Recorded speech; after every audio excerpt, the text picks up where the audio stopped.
Now you can see the presentation on the screen. I'm now just going to basically run through all the things I think you need to know if you are interested in going to study dentistry in Europe, specifically in the European Union, more specifically in the next year.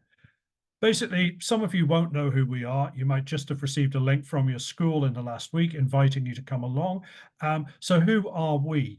Well, basically, A-Star Future is a company that I set up about 20 years ago with the basic aim of trying to get British students more interested in going to study abroad.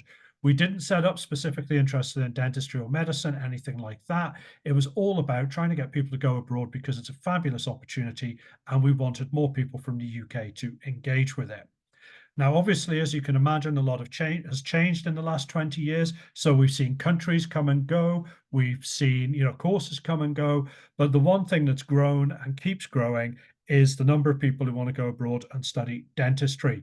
In particular, this has been a really, really difficult year in the UK, and I will give some stats on that throughout this presentation. We are here to try and help you with what I would describe as good, sensible options. We don't work with every dentistry school out there. We are and we aren't an agent, depending on what you're talking about. But we'll provide you full information about anything, any options that we work with. And tonight, I'm trying to just give you a general picture of the whole of the European continent. So when it comes to studying dentistry abroad, where should you really start? Well, I want to take it back to you. I think before we get into this at all, you really do have to think about your own motivations for doing this. We know full well that students don't go to study dentistry abroad because they've had a burning desire to live abroad for half a decade. It's more obviously coming from a failure to get a place in the UK. Now, that failure is no reflection on you necessarily and your academic ability and your suitability to become a dentist, but it does create a little bit of an expectation sometimes that people think that abroad options are not as good as British ones because they are a second choice. I hope today to get you very, very clearly out of that way of thinking. But before I start introducing the various dental schools that we work with, which will actually form the final part of this presentation, I really want to, as I said, come back to you. We know you want to be a dentist, but just because you don't get in the UK doesn't mean that going abroad is the right thing for you. You really do need to give it some thought beyond this is the only thing I've wanted to do with my life. The first thing you need to consider is you will be living in another country for 5, maybe 6, maybe even more years. Do be aware that that is not something to be taken lightly. You have to be okay with that. You have to be motivated to do it, and you have to be mature enough to do it. We don't take it for granted. This is actually the single biggest barrier to success when you go abroad, far more than what individual grades you got at which A level. It's, can you cope? Is this something that you've really thought about? The next thing that's very clearly tied up with this, in fact, I would argue it's almost a sub point of the one I've just made, is that are you prepared to learn a new language? Now, we're often asked, to what extent do I have to learn a language if I go abroad? It really does vary a lot. But our answer to this question is always the same. You need to be willing to do it. I think that you can within the time frame that's required, but if you don't put in the effort, it isn't going to happen by magic. And it's important that you bear this in mind. Now, there are countries we can recommend if you'd rather learn less rather than more. But, if you'd rather learn none, then I don't think that going abroad is the right way to go about it. This isn't just so much to do with what happens in the classroom, but the fact that you'll be living in another country for 5 or 6 years, you really should be making an effort to try and integrate with that society outside the classroom. It will have a major impact on your quality of life. The next question I put here is, where do you want to work after you graduate? Now, this might sound rather obvious. I'm guessing the vast majority, if you're going to say the UK, but you might have other aspirations as well. So do bear those in mind. They could have an impact on where you choose to study. The other thing is, well, the next thing is, do you have the grades and subjects to access the best options right now? I'm going to spell out a little bit more about the entry requirements for individual universities, but this is something you need to think about.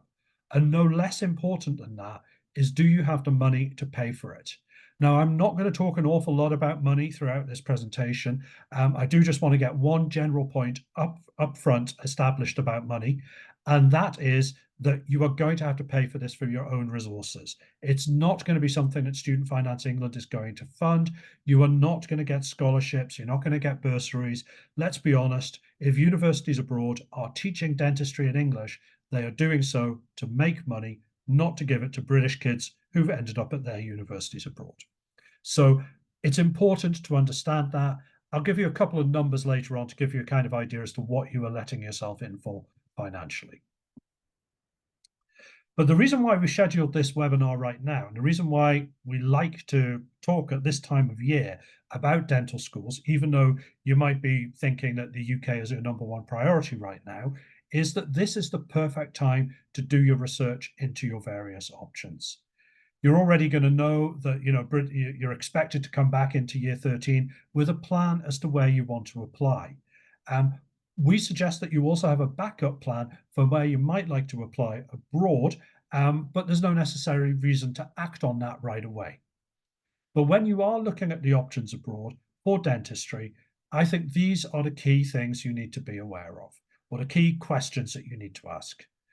The first one is related to the fact that if you go to a university in another country, it is going to be different from a British dental school.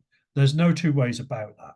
There's no point looking for the school that is most like the British ones, because even if it is superficially similar, it's still going to be significantly different.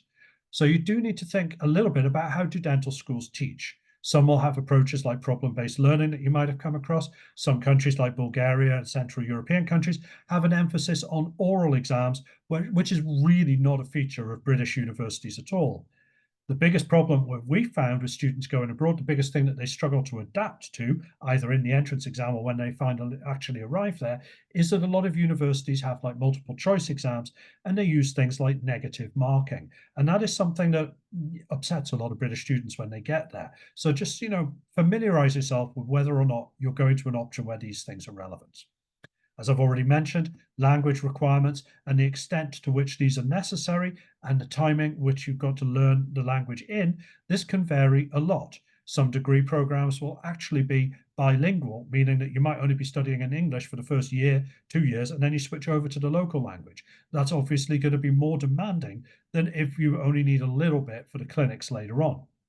Talking of clinics, one of the biggest things that we found, one of the biggest differences in the opportunities that are available in Europe right now is the provision of patients and hours within the clinical phase of the degree.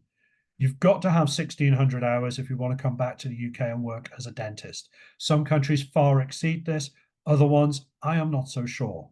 There are even countries out there where you don't necessarily get to see a full range of patients, and the clinics are not really that busy, and you're expected to find your own patients. Now, this is a feature of degrees in Bulgaria, for example, and it's actually one of the biggest reasons why I would say that might not be the best choice. Although Bulgaria as a whole is absolutely fine. There are plenty of people who've come back there, graduated, and now work from there who've now working in the UK, but it might not be your easiest pathway through to graduation. Then obviously spend a little bit of time outside of the academic scenario and think about, your quality of life while you were there. What is accommodation going to look like? What kind of holidays are you going to get? When do the term times happen? Generally, they are not really on the same kind of calendar as the UK, but you'll probably be able to make it work for you. Then you also need to look into, obviously, tuition fees and living costs. You need to define your budget. As I said before, you're going to have to pay for this yourself. Be realistic about what you can achieve, and there's no point applying to universities that might be unaffordable to you.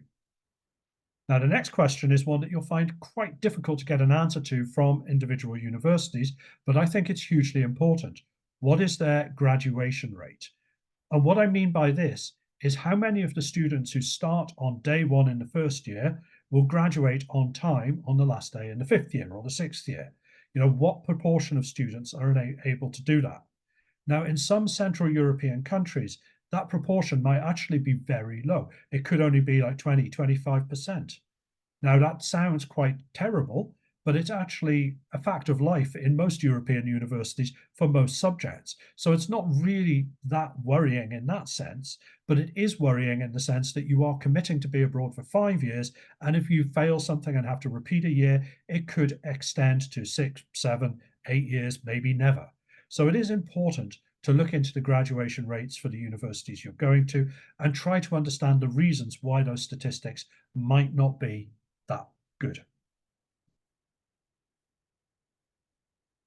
Now, alongside speaking to the individual universities and trying to gain all that kind of information, there are other sources of information as well. So, who should you be asking about studying dentistry abroad? Well, I'd always recommend that you speak to current students about their experience, but do bear in mind theirs will not be the same as yours. So I think their advice on quality of student life is usually a lot more reliable than anything about academic circumstances. Also worthwhile trying to speak to dentists who have qualified abroad. There are a significant number of these. In fact, if you look at who registered as a newly qualified dentist with the GDC last year, about 38 to 40% of them were Brits who had graduated abroad. So there's a very high chance that if you know anybody who's just started working in the profession, they probably did study abroad. Do be aware, however, that if you speak to people who've graduated more than a year or two ago, they'll probably only have a partial picture on the options that are available to you now, because there's been a huge growth, well, not huge, but there has been significant growth in the number of universities teaching in English. So some of the best opportunities out there right now simply weren't available to people when they were making decisions 7, 8 years years ago about where they wanted to study. The next source of information is one that I personally dislike intensely, and that is online forums. And the reason why I dislike them is because there's an awful lot of misinformation there and rubbish. Okay. There are an awful lot of people who are saying things that relate very much to their personal circumstances or repeating things that they heard from somebody 5 years ago as if it's still true. And you can't verify any of this information, really. Also, it's really quite difficult to know the motivation of anybody who's posting information on there. So I'm very, very skeptical about the student room and Reddit and things like that. I expect you're going to look at them, but please take it with a pinch of salt. If I was a more generous person or if I had more time, I would actually go on there and correct the huge amount of stuff on there that's actually incorrect. Now, the final source of information I put up there is obviously agents. And this is a bit of a tricky one for me to talk about as well, because I'm going to give you some examples later on of where I am an agent. And naturally, that means that my perspective on the usefulness of agents is biased. But there are some frankly terrible ones out there. I do spend an awful long time of my life trying to put wrong mistakes that other students have made because they have been railroaded into poor decisions by agents.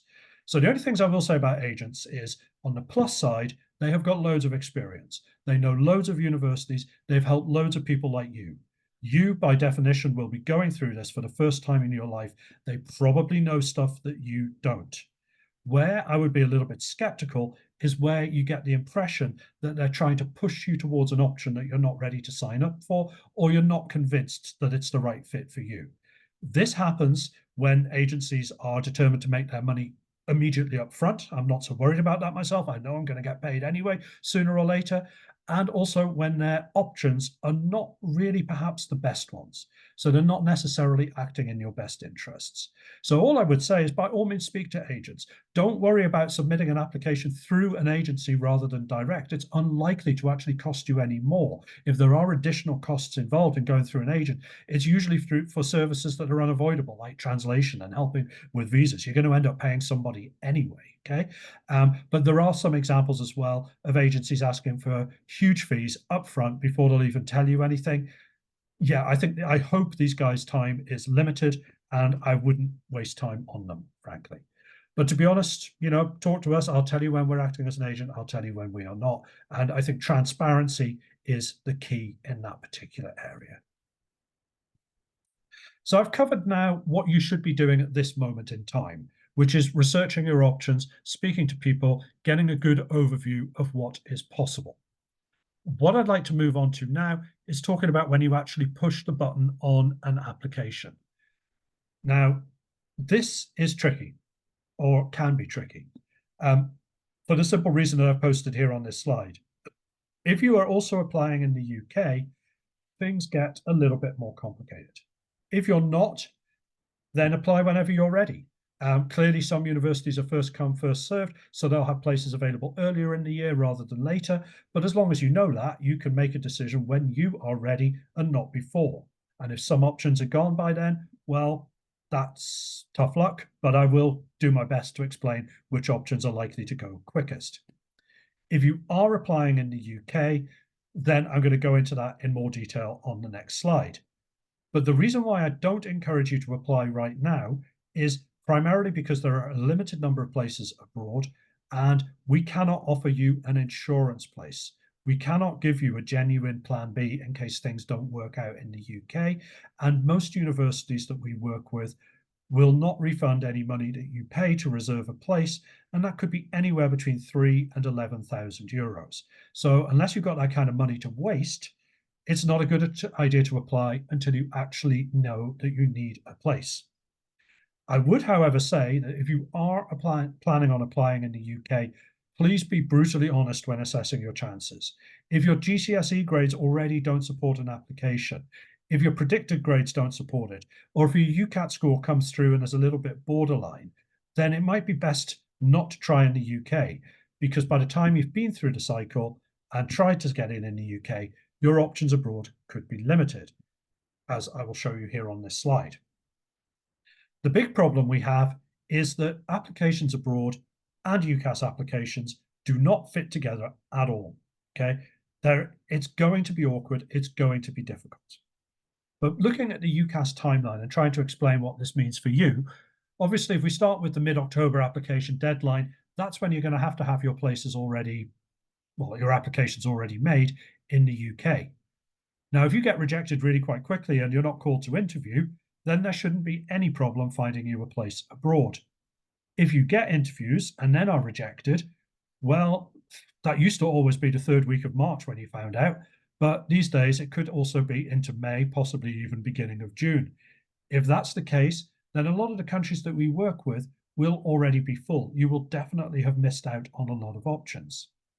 If you happen to get offers, but then the worst thing happens on results day and you're looking for a place abroad, there might be one or two places you can get in Central Europe, but probably, and I would argue best, to take a gap year.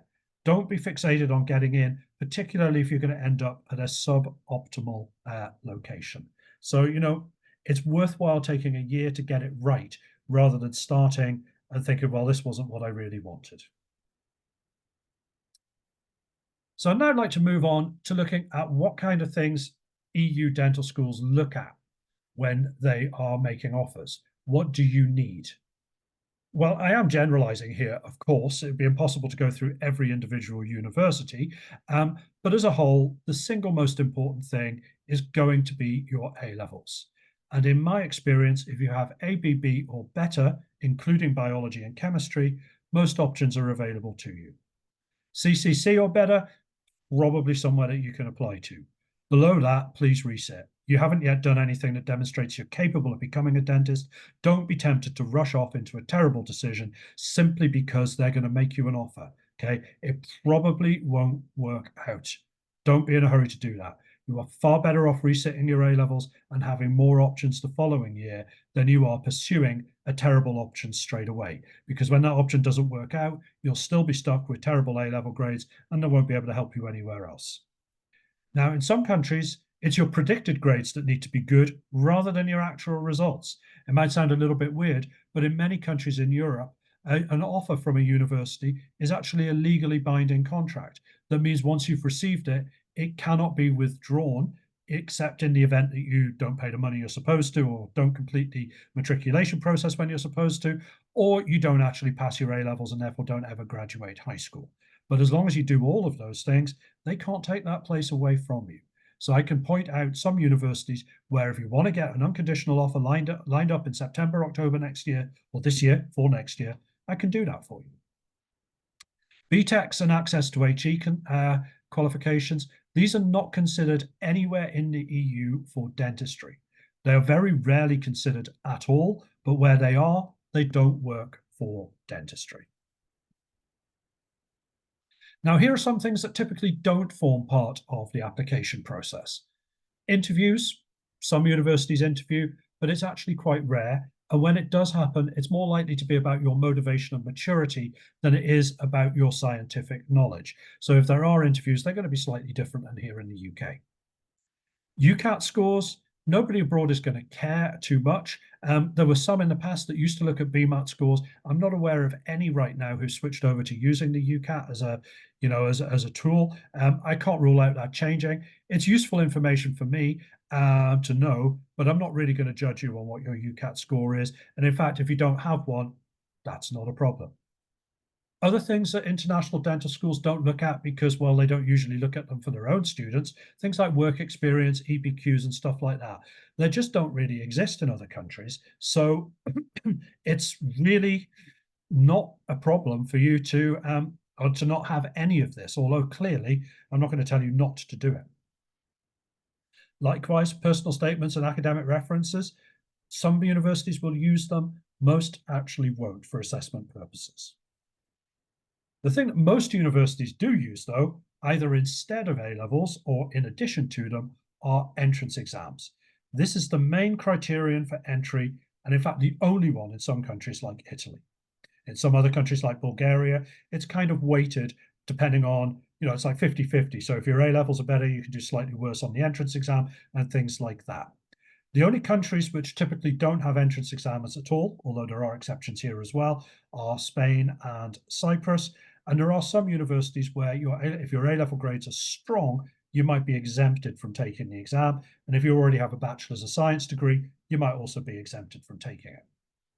One general point I want to make about entrance exams, we talk a little bit more about what's included on them, is one of the biggest mistakes that people make, in my opinion, is focusing on these when they should be focusing on A-level performance. You're going into year 13 next year, most of you. Focus on what you need to do to get the best A-level results you can. Never jeopardize your A-level performance because of an entrance exam for a university that you might not end up going to. It just isn't worth it. Retaking an entrance exam is usually super easy. Retaking your A-levels, yeah, much less so. So I would argue that it might be a good idea to not apply to any dental school that requires an entrance exam until after you've completed your exams next June. What is on these entrance exams? Well, helpfully, they're different everywhere. It's not like there's one exam you can take that every university will look at. The exams are usually multiple choice. They nearly always focus on biology and chemistry. Sometimes they also add in logic or maths and or physics. But every one of them, you should be able to find the curriculum online. Don't assume that the curriculum will be identical to A-level curriculum. So you might find that there are additional areas that you need to put some effort into studying, which aren't really relevant for your A-levels, hence the problem I was talking about with, jeopardizing your A-level performance. But they're not usually terribly difficult or terribly alien to you. You might have to travel to the university to take the exam. This is actually quite rare post-COVID, but there are still some universities out there that insist on this. So that's given you a bit of an overview of the process that you have to go through to apply to a university abroad. I appreciate I am rattling through this quite quickly, but there is a lot of material to refer to. I would now like to move on to something slightly different.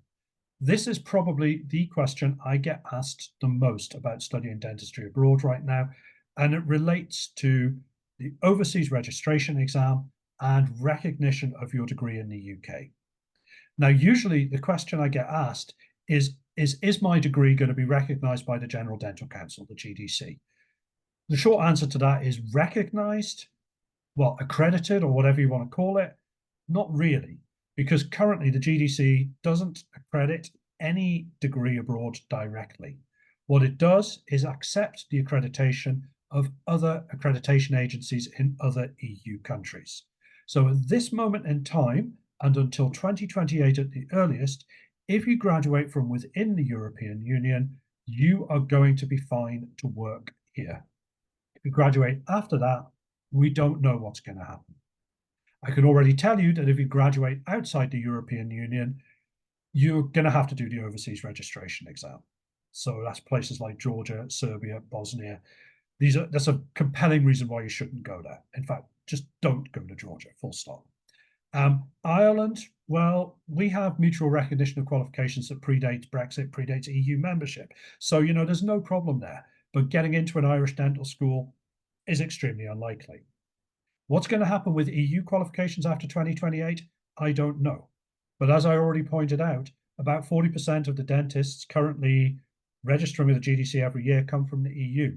We have a massive dental recruitment crisis, okay? So I don't think anybody seriously wants to be throwing up obstacles, but I can't rule them out, okay? And nobody else can tell you any different.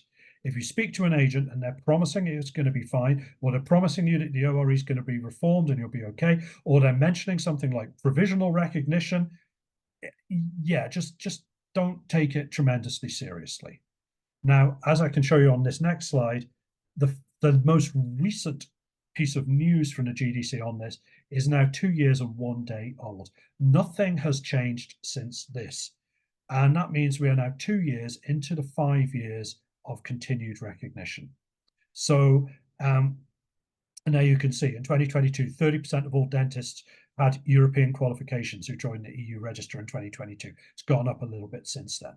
But we've no way of knowing what's coming next. If you contact the General Dental Council about this and you ask them, if I graduate in the EU, will I be fine to come back and work in the UK? They are going to say yes, because it is true. If you ask them about the future, they're going to say, don't know, check back in with us when we know more. But if you are looking for information on this, I would say the GDC website is the only place that you should go to for advice on this. We will link to it the second there is any news that we can give you, because believe me, I want to stop having this conversation just as soon as I can. Now, moving on to another slightly different area, talking about other routes that you could pursue if you don't get into a dental school in the UK. As I said at the very beginning, for a lot of you, going abroad is really a second choice, because your first choice is to try and get into the UK for a variety of different reasons. So what else could you do instead of going abroad right now? Well, you could try for a foundation year in the UK, and there are some of these abroad as well. The downside of foundation years is they don't always guarantee a place at the end of the day. The ones that we work with abroad do guarantee a place, otherwise we wouldn't work with them. But a lot of programs in the UK will take in hundreds of students, and maybe a handful of them will get onto dentistry first year. It's certainly not for everybody. The next route is biomedical science into graduate entry. Well, guess what? It's extremely difficult to get into graduate entry as well. I am a little bit skeptical about this route, but if the finances of it mean that you can't go anywhere sensible abroad, this is probably the best route for you. And if your grades are low and you don't want to retake your A levels and you can get into a biomed science degree and potentially get a 2-1 or a first in that, that might be the way to go as well. Both of those options are vastly superior to going to somewhere like Georgia, if that's the only option in town. If you are looking at taking a biomed science degree, however, and you don't get a place in Europe, you won't be any further along than you would be on the day you leave school.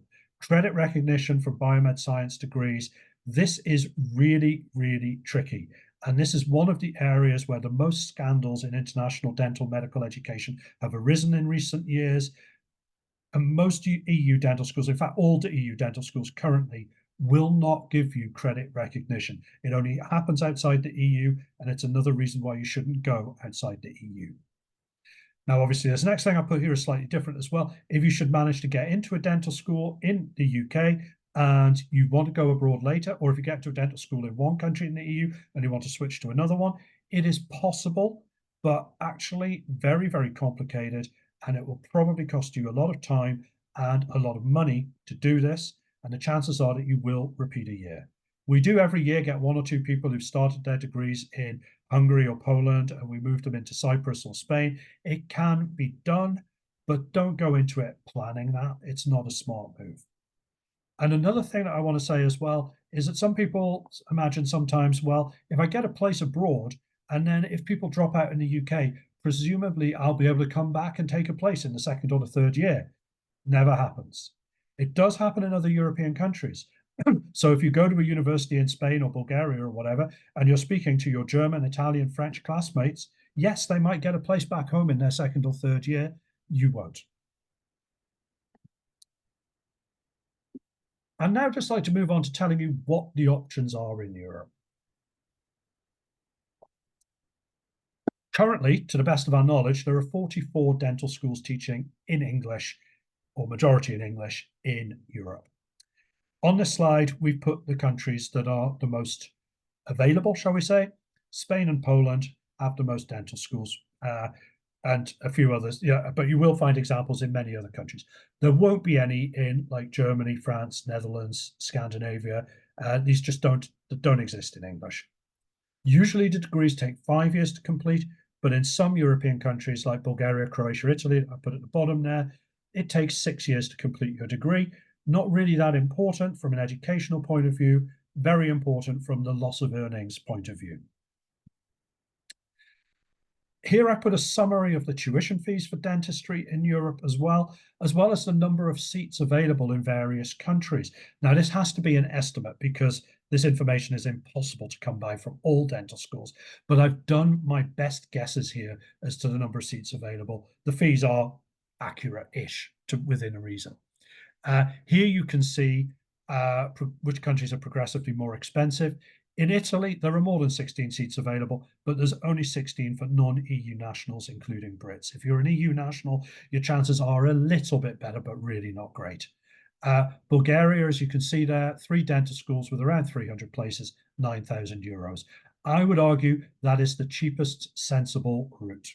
Okay, countries like Czech Republic, Poland, Latvia, good options. But you know, when you can find the same education in countries like Spain for a similar price, why would you go to those countries if you could avoid it, particularly as their graduation rates are an awful lot higher? And now moving on to those universities where I can specifically help you. I am quite aware that a few people will have joined this webinar today because they are specifically interested in Universidad Católica de Valencia. Okay, this is the university which has been the most popular with British students in recent years, and it is the one where we get people who are saying, yep, I'd rather take a gap year and go there when I can get in once it gets full. There are only 66 places here. They will go in a matter of weeks when admissions open in the middle of September. There is no waiting list. There is nothing you can do to be considered for a place here until mid-September. So if you're in year 13 now, if you get your results on results day, let us know those immediately. If you're in year 12 going into year 13, let us know your predicted grades as soon as you have them at the beginning of year 13. But we really do need to start the process quickly.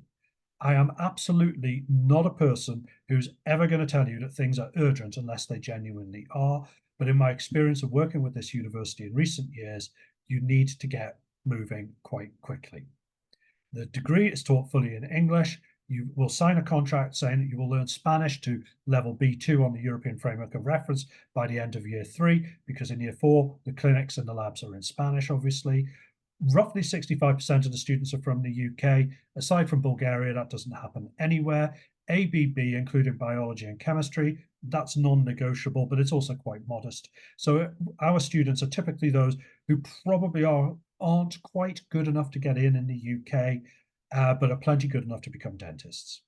There is also a foundation program available there if you don't quite meet the grades, but there are limited places there. So it's not wise to aim for that program. But if you find yourself in a situation where you need it, talk to us and we'll see what we can do for you. Universidad Europea.